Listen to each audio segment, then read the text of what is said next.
di ba? 9mm na bakal lang to, yung ating double trap. Ayan, ganyan lang kasimple, oh.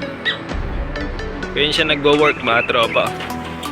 Di ba? Napaka-smooth lang. Ayan, tutulak lang to, bukas na. Pag hinila, sarado.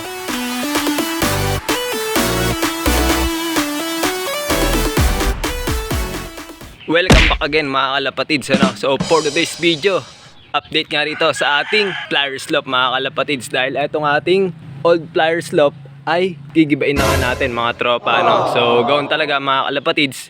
Dahil nga dito natin ililipat mismo yung ating dream loop na ginawa, mga kalapatids, ano? Dahil nga kung napapansin nyo, yung mga kahoy at yung mga kawayan dito na nakalagay sa ating pliers slope ay medyo gapok na rin at di na rin tatagal to.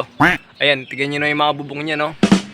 Mga sira-sira na rin. Delikado rin sa mga ibon natin pag bumababa sila dyan, no? Sumasabit sila, mga kalapatids, so. Pero yung mga pwede pang makuha rito, gaya ng mga nasa harap na yan, yung mga mating, ayan, baka gawin ko lang breederan, mga kalapatids, ano? At eto yung pinakaloob niya. Unti-untiin ko rin tong baklasin para naman kahit pa paano mapakinabangan pa natin yung mga kabayan na matitino pa. Ayan, mga kalapatids, yung mga ibon natin dito. At yung iba, nasa ronda pa. Ayan, meron pa tayong ibon sa labas, eh. Nandun sila, mga kalapatids, nakatambay dun sa kabilang bahay. Ayun, oh. Ibon tayo ron, oh. Ayun, oh. Ayan, yung loft natin. Kaya siguro, baka bukas, mga kalapatids, tatanggalin ko na nga itong mga breederan na to sa taas. At para mailipat na natin yung mga ibon natin doon sa ating bagong dream loft, mga kalapatids. Ayan, dahil nga, ayan, oh, naiipon yung mga ipot ng ibon natin. So every time na maglilinis ako, ayan, talagang hindi maiwasan na mga natatambak talaga yung mga ipot. Gawa ng semento nga tong flooring nila, mga kalapatids, ano? Kaya hanggat araw, kailangan nating mailipat itong mga ibon natin doon sa ating ginawang bagong kulungan nila.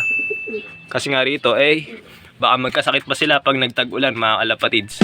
Ayan, meron tayo rito YB, oh. Ayan, kakababa lang yan, mga kalapatids, oh. Anak ng fluorescent natin, cross sa goke. Ayan, binaba ko na nga, mga tropa. O, di ba, napakaganda yan. Pulang-pula, mga kalapatids, oh. Ayan, wala pa iba nating mga ibon, eh. Hindi pa bumabalik yung iba.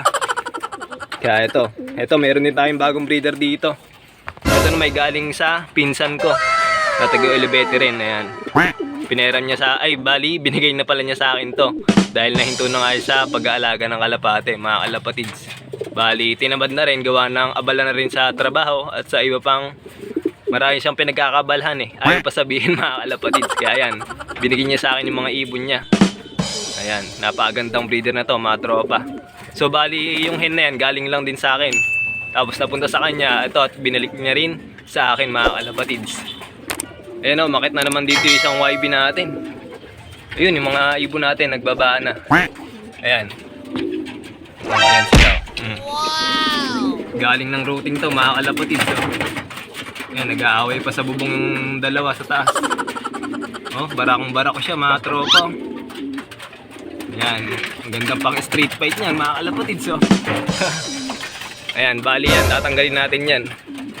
Uunti-untiin nating baklasin to. Pero unahin muna nating ilipat yung mga ibon natin bago natin gibain tong loop. Siyempre, mahirap naman maggiba ng loop nang merong ibon sa loob, mga kalapatids, ano. Ayan, bali lumalabas-labas na yung mga YB natin dito. Ayan, inbreed na to, kaya ganito lang siya kaliliit, mga kalapatids, no. Parang mga nabansot, ganyan talaga yung mga inbreed. Ayan, pula, tsaka white type na blue bar, oh. Ayan, kailangan mga tikling, mga tropa. Grabe niyan, na. Ayan, yung lock natin dito. May matitibay pa naman na mga kawayan, tsaka mga kahoy. Kaya yung matitirang maitibay, bagawin ko pang kulungan ng mga kalapati natin, mga kalapatids. Ayan, bawali, aalisin ko na rin lahat ng mga beeper chest na yan. At baka ilipat ko ron sa ating bagong lock, mga tropa, no? Alright, ito yung mga pliers natin, mga kalapatids, oh. Ayan, naghahabol na si Pula sa bago niyang kapares na Taiwan. Ayan, sige. At ito rin, oh. Oh, grabe tong sa F1, mga tropa, oh. Tikas siya, yung kapares siya, grizzle na yan. Ayan, anak niya yung nag-iisang grizzle doon na pure grizzle, white, mga kalapatids. Ayan. Tapos lahat ng mga nasa taas diyan, mga YB natin, Tapos mga stock bird na yung nasa loob, mga tropang kalapatids. Ayan, si Sergio, naghahabol. At bali, eto na nga pala mga tropa, yung ating dream loaf. Ayan, napakaganda na mga kalapatids. Bali, 98% done na yan. Kasi kulang pa nga ng screen tong ating pinaka-Flyers loaf. Ayan mga tropa. Ayan siya sa pinakamalayo. Wow! Ayan. Yan, napakaganda tignan mga kalapatids. At sigurado, baka bukas, makaargahan na natin to ng ibon. Tingnan yung pagkakaiba niyan ng kulungan natin na bago sa kulungan natin na luma. Tingnan nyo mga kalapatids. Parang mong squatteran na yung dati nating loft. Pero ito ngayon, yung bago nga natin na kulungan. Alright, pasilip ko sa inyo muna. Pansamantala, itong ating bagong dream loft mga kalapatids. Ayan, meron na rin siyang double trap. Wala pang ang screen mga kalapatids. Ayan, bali 10mm yung ginamit kong trapdoor dito ay 9mm lang pala to mga kalapatids na bakal. Yung ginamit kong pang double trap. Ayan o. Napaka-smooth lang mga kalapatids. Quality! Ayan, sa loob. Ayan. O, diba? Napakaganda mga tropa. Ayan, ayan yung viewing niya rito. Pagka buwabay ibon dyan, pagbukas mo, pasok, sarado mga kalapatids. Tapos ito yung 360 AB rin natin. Pero hindi ko na sinagad hanggang doon sa likod. Konti lang nilagpas ko doon. Ayun mga kalapatids. Dahil maganda na may viewing dito sa area namin eh. Kitang kita naman dito yung paligid. Ayan. Tapos dito, ayan, may sarado ni sa loob. Mamaya papasilip ko sa inyo. Ayan, sarado muna. At ito, meron tayong release door din dito mga kalapatids. Bali, 2 feet yung sukat na to ng ating release door. Hinati ko sa tatlo yung 6 feet. Bali, 2 feet to. 2 feet tong pintuan ng release door. Tsaka 2 feet din tong gilid.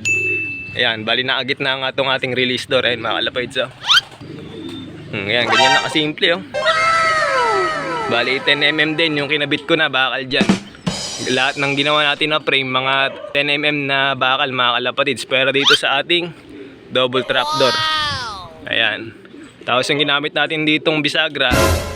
Bisagra lang din dito sa bahay. Ayan o. Hinati ko lang dito mga kalapatids. Para lang sobra-sobra. Para malinis tignan. Ayan, di ba? Tapos ayan yung loob niya. Malapad mga kalapatids. Maluwang. Maraming may lalagay na ibon dito. Alright. Ito mga kalapatids. May nilagay akong lakpan samantala. Ayan, alambre mga kalapatids. Tapos ito nga tayo sa pinakapintuan natin bago tayo pumasok. Ayan yung sinasabi ko sa inyong pintuan ng ating dream loft. Bali sliding door to mga kalapatids. Gaya ng sabi ko nung nakaraang video natin, ito yung ginamit nating tubular mga kalapatids. Ayan o. Hinati ko nga sa dalawa para may daanan yung magiging sliding door natin. Quality! At yung ginamit nating gulong, syempre yan, nahingi lang natin na bearing mga kalapatids sa motor shop. Ayan o.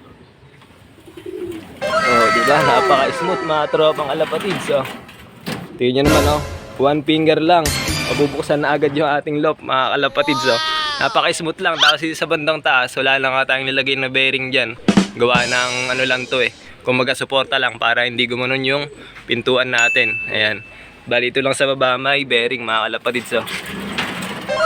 Ganyan siya. Ganyan siya nag-go-work mga tropa. Diba? Napaka-smooth lang. Quality! Kahit bata kayang-kayang buksan to. At dito naman tayo sa pinaka-loob. Yan, naglagay na rin ako ng mga box purchase dyan. Na talagang wala nang baklasan mga kalapatids. Ayan. 8 butas na para sa ating mga pares-pares na kalapate. Ayan mga kalapatids. Ayan, tsaka lang sabihin sukat na to kasi nakalimutan ko rin eh. Hindi ko na alam kung ano sukat ng mga box na to. At so di-reveal natin yung kabuong sukat ng pinakalop natin ito mga kalapatids. So ayan, yung ating box perch. Bali 8 butas nga yan mga kalapatids. At sa baba may mga B-perch na. At dito sa gilid, ayan, meron na ring B-perch mga kalapatids. So, alright, ayan, mga B-perch natin ng mga bago yan. Galing sa TikTok lang yan mga tropa. Napakamura sa halagang 150 pesos lang. Meron na kayong 10 B-perch. Ayan. Mga bago to mga kalapatids. So. Ayan, hanggang dito sa baba, naglagay na rin ako rito. Para maganda tignan naman yung loft natin. Ayan. Meron din dyan naligaw na isa. Ayan, mga kalapatids, sinaraan ko rin tong bandang taas. Kasi nga, pag kami mga ibon tayo mga kulit, baka sumuot pa dyan, kaya naglagay na ako ng harang. Dahil eto, yan, mga breeder nga natin yung ilalagay natin dito. Ayan. 8 box perch nga ito mga kalapatids, ano. At dito nga yung ating pasukan para sa 360 aviary natin. Ito, yung kainang serado ko. Ayan, bubuksan nyo lang to mga tropa. Pag nabisita kayo, kayo na magbukas. Ayan. Wala pa nga palang lock to para maitaas natin dito eh. Kakabitan ko pa lang mga kalapatids. Ayan. Tapos meron na ring double trap dito. Ayan mga kalapatids yung kanyang double trap. So buksan ko lang muna na masilip nyo ng maayos. Ayan. Tutulak lang to. Bukas na. Pag hinila, sarado. So sa kabila naman, pag tinulak, bukas. Pag hinila, sarado. Ay sa kabila pala, pag tinulak, sarado. Tapos pag hinila, bukas mga kalapatids, ano? Magkabaligtad sila. Ayan. Ayan siya. Quality. Yan, ganyan siya nagwo-work mga tropang kalapatids. Para pagka magtuturo tayo ng trapping sa mga YB, dito natin sila papasukin sa pinaka trapdoor. Yan, dadaan sila dyan para pumasok dito sa ating trapdoor mismo. Para papasok sila sa pinaka-loft natin mga kalapatids. So, ayan. Yung trapdoor natin dito. Ayan mga kalapatids. So, 4 na butas lang yung nilagay kong trapdoor para di na masyadong marami mga tropa. At ito nga yung ating 360 aviary dyan. Ayan, malaki na yung matatanong nila dyan mga kalapatids. So, ayan. Kulang na nga lang tayo dito ng screen. Ayan, marami pa tayong kakabit na screen dito. Tsaka dito sa pinaka flooring ng ating dream loft mga tropa. Kaya abangan nyo. Pagka nabilan natin ng screen to at ilalagay natin yung mga ibon natin doon. Yung pa sila sa labas, so ay pa magsipasok. Ayan, kabuuan nating dream loft mga kalapatids. Alright, sa mga gusto gumaya, ayan. PM nyo ako nang maipakita ko sa inyo yung kabuuang detalye ng ating loft para magaya nyo rin mga kalapatids. O, diba? 9mm na bakal lang to, yung ating double trap. O, diba? Tapos pagpasok ng ibon dyan, diretso na dyan sa ating trapdoor mga kalapatids para pumasok na sa ating Flyers loft. Ayan. Diba mga tropa? Ayan yung pinaka box perch nila. Napakasimple lang. Talagang lahat to naka-welding mga kalapatids. Pinix ko na talaga yung mga box perch na yan. Wala nang baklasan. Ayan, oh, ating trapdoor dito. Ayan mga kalapatids. Kaya pagpasok ng ibon dyan, papasok, masarado natin, o trap na ibon mga tropa. Wala na siyang kawala at wala siyang ibang pupuntahan kundi pumasok. Alright mga kalapatids, ayun yung ating viewing dyan na ginawa, yung 360 aviary. Malawak-lawak din to mga tropa. Alright, ayun na.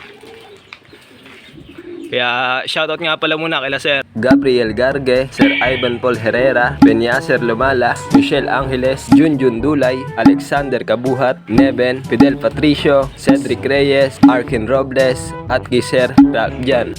So bali hanggang dito na nga lang muna mga kalapatids. Hoping na nagustuhan nyo yung ating bagong drip loft at abangan nyo pagka ginibahan natin to at inilipat yung bago nating Flyers loft mismo dito sa kinakatayuan ng ating old Flyers loft mga tropa. Isang like naman dyan kung nagustuhan nyo yung ating bagong dream loft mga kalapatids. Alright, keep safe and God bless. Ingat mga kalapatids. Peace out.